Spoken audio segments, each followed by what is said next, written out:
ఎప్పుడు చూసినా వివాదాలకు కేర్ ఆఫ్ అడ్రస్గా ఉండే గోషమాల్ ఎమ్మెల్యే రాజా సింగ్ ఇక నుంచి ఎలాంటి చిల్లర రాజకీయాలకు దూరంగా ఉంటానని, తన నియోజకవర్గ ప్రజల కోసం పనిచేస్తానని ఒక సంచలన వ్యాఖ్యలు చేశాడు. అయితే రాజా సింగ్ రాజకీయాలకు రాజీనామా చేయబోతున్నాడు, రాజకీయాలకు గుడ్ బై చెప్పబోతున్నాడు అంటూ దేశవ్యాప్తంగా ఒక చర్చ అయితే నడుస్తుంది. అయితే రాజా సింగ్ ఎలాంటి సందర్భంలో ఇలాంటి వ్యాఖ్యలు చేశాడు, అసలు రాష్ట్ర బీజేపీ రాజకీయాల్లో ఏం జరుగుతోంది, పూర్తి వివరాలతో ప్రతి అంశాన్ని తట్టిలేపుతూ ప్రతి వివరం తెలుసుకునే ప్రయత్నం ఈ వీడియోలో చేద్దాం. నా పేరు రాంభోగే, మీరు చూస్తున్నారు ఆర్ తెలుగు. 2014లో బీజేపీ తరపున రాజా సింగ్ ఎమ్మెల్యేగా గెలిచాడు. మళ్ళీ 2018లో బీజేపీ తరపున తెలంగాణ రాష్ట్రంలో గెలిచిన ఒకే ఒక్క ఎమ్మెల్యే రాజా సింగ్. 2023లో కూడా బీజేపీ తరపున గెలిచిన 8 మంది ఎమ్మెల్యేలలో గోషమాల్ ఎమ్మెల్యే రాజా సింగ్ ఒకరు. తెలంగాణ రాష్ట్రంలో బీజేపీ ప్రభుత్వం తీసుకురావాలని గట్టిగా ప్రయత్నాలు చేస్తున్న రాజా సింగ్ను బీజేపీ హైకమాండ్ పక్కకు పెట్టే ప్రయత్నం చేస్తుందని రాష్ట్రంలో చర్చలు నడుస్తున్నాయి. దీనికి గల కారణాలు మనం ఒక్కసారి చూసుకున్నట్లయితే, పార్టీకి విరుద్ధంగా సొంత నిర్ణయాలు తీసుకోవడం, అనేక వివాదాల్లో తలదూర్చడం, బీజేపీ పార్టీని మతతత్వ పార్టీ అని అనేక ప్రతిపక్షాలు ముద్ర వేస్తున్న నేపథ్యంలో వాళ్లకు మరింత బలాన్ని చేకూర్చే విధంగా ఓవైసీ బ్రదర్స్ని ఉద్దేశించి వాళ్ళిద్దరూ నా బామ్మర్దులని సంబోధించడం లాంటి అనేక విషయాలు చర్చకు దారితీస్తున్నాయి. ఒకానొక సందర్భంలో ఇస్లాం మతానికి సంబంధించి అనుచిత వ్యాఖ్యలు చేశాడని రాజా సింగ్ పై పీడీ యాక్ట్ కింద కేసు నమోదు చేశారు. ఇప్పటికీ ఆ కేసు నడుస్తుంది. ఆ మధ్య కాలంలో లవ్ జిహాద్కు వ్యతిరేకంగా మహారాష్ట్రలో కేంద్ర రాష్ట్ర ప్రభుత్వాలు ఒక చట్టాన్ని తీసుకురావాలంటూ ముంబైలో నిర్వహించిన భారీ ర్యాలీకి గోషమాల్ ఎమ్మెల్యే అయిన రాజా సింగ్ ముఖ్య అతిథిగా వెళ్ళడం జరిగింది. లక్షల మంది ఫాలోవర్స్ ఉన్న రాజా సింగ్ ఈ సభలో విద్వేషాలు రేపే విధంగా మాట్లాడుతూ అనేక వ్యాఖ్యలు చేశాడంటూ హైదరాబాద్లోని మంగళహాట్ పోలీసులు రాజా సింగ్కు నోటీసులు పంపించారు. ఇక ఈ సందర్భంలో పోలీసులు తనకు మరొక లవ్ లెటర్ పంపించారని, తెలంగాణ రాష్ట్రంలో 8వ నిజాం పాలన నడుస్తుందని, పోలీసులను ఉద్దేశించి బీఆర్ఎస్ ప్రభుత్వ పాలన గురించి సంచలన వ్యాఖ్యలు చేయడం జరిగింది. హనుమాన్ శోభాయాత్ర, శ్రీరామ శోభాయాత్ర, ముస్లింల బీఫ్ ఫెస్టివల్ లాంటి అనేక సందర్భాల్లో అనేక వివాదాస్పద వ్యాఖ్యలు చేయడం వల్ల పోలీసుల నుంచి నోటీసులు తీసుకుంటూ దాదాపు 50 నుంచి 60 కేసులు రాజా సింగ్ పై నమోదయ్యాయి. ఇలా రాజా సింగ్ బీజేపీ హైకమాండ్కు చాలా వరకు పంటి కింద రాయిలా తయారయ్యాడని, అందుకే రాజా సింగ్ను దూరం పెట్టే ప్రయత్నం చేస్తున్నారని సమాచారం.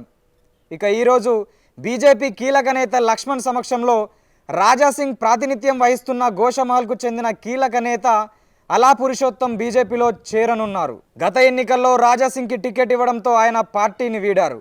అనంతరం బీఆర్ఎస్ పార్టీలో చేరారు.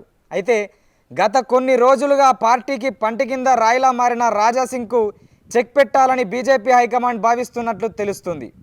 ఈ నేపథ్యంలోనే పురుషోత్తంను చేర్చుకుంటున్నట్లు తెలుస్తుంది. 2023 ఎన్నికల్లో మొత్తం 8 మంది ఎమ్మెల్యేలు ఆ పార్టీ నుంచి విజయం సాధించారు.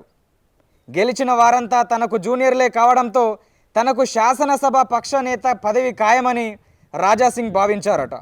కానీ నిర్మల్ ఎమ్మెల్యే మహేశ్వర్ రెడ్డికి ఆ పదవిని అప్పగించింది హైకమాండ్. దీంతో అప్పటి నుంచి రాజా సింగ్ పార్టీపై అసంతృప్తిగా ఉన్నారు. పార్లమెంట్ ఎన్నికల ప్రచారానికి కూడా దూరంగా ఉంటూ ఎన్నికల సమయంలో ఆయన పెద్దగా ప్రచారంలో కూడా పాల్గొనలేదు. హైదరాబాద్ సెగ్మెంట్ నుంచి బరిలోకి దిగిన మాధవీలత ప్రచారంలో ఆయన పాల్గొనకపోవడం తీవ్ర చర్చనీయాంశమైంది. అంతేకాకుండా హైదరాబాద్ నుంచి ఎంపీ సీట్ ఇవ్వడానికి ఒక్క మగాడు కూడా దొరకలేదా అంటూ వ్యాఖ్యలు చేయడం జరిగింది. అనంతరం పార్టీ చేపట్టే ఏ కార్యక్రమాల్లోనూ ఆయన కనిపించడం లేదు. ఇటీవల పార్టీ ప్రతిష్టాత్మకంగా చేపట్టిన మూసీ నిద్ర కార్యక్రమానికి సైతం దూరంగా ఉన్నాడు. దీంతో ఆయనను పక్కకు పెట్టే పనిలో బీజేపీ నాయకత్వం నిమగ్నమైనట్లు వార్తలు వినిపిస్తున్నాయి. ఈ నేపథ్యంలోనే రాజా సింగ్ చిల్లర రాజకీయాలకు దూరంగా ఉంటానని, నియోజకవర్గ ప్రజలకు సేవ చేసుకుంటానని వ్యాఖ్యలు చేశారన్న చర్చ సాగుతోంది.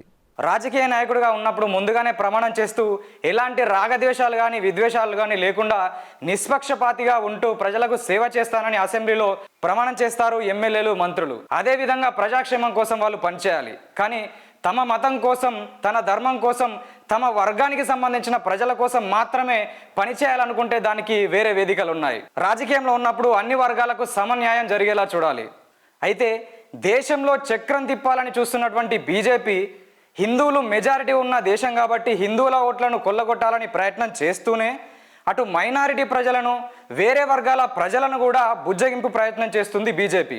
అయితే రాజా సింగ్ లాంటి అనేక మంది అగ్రెసివ్ నాయకుల వల్ల మొదటికే ముప్పు వస్తుంది అనే ఉద్దేశంతో రాజా సింగ్ లాంటి నాయకులను సైడ్ ట్రాక్ చేసే ప్రయత్నం చేస్తున్నట్టు తెలుస్తుంది బీజేపీ. ఈ నేపథ్యంలో ఇలాంటి చిల్లర రాజకీయాలకు దూరంగా ఉంటానని తమ ప్రజల నియోజకవర్గ ప్రజల అభ్యున్నతి కోసం క్షేమం కోసం పనిచేస్తానని చెప్పి రాజా సింగ్ చెప్పడం జరిగింది. అయితే బీజేపీకి దూరంగా ఉంటూ తన సొంతంగా రాజకీయ ప్రస్థానం కొనసాగిస్తాడా లేదంటే రాజకీయాలకు పూర్తిగా దూరం అవుతాడా వేచి చూడాల్సిందే. దీనిపై మీరేమనుకుంటారో మీ అభిప్రాయాలు సూచనలు కామెంట్ రూపంలో మాకు తెలియజేయండి.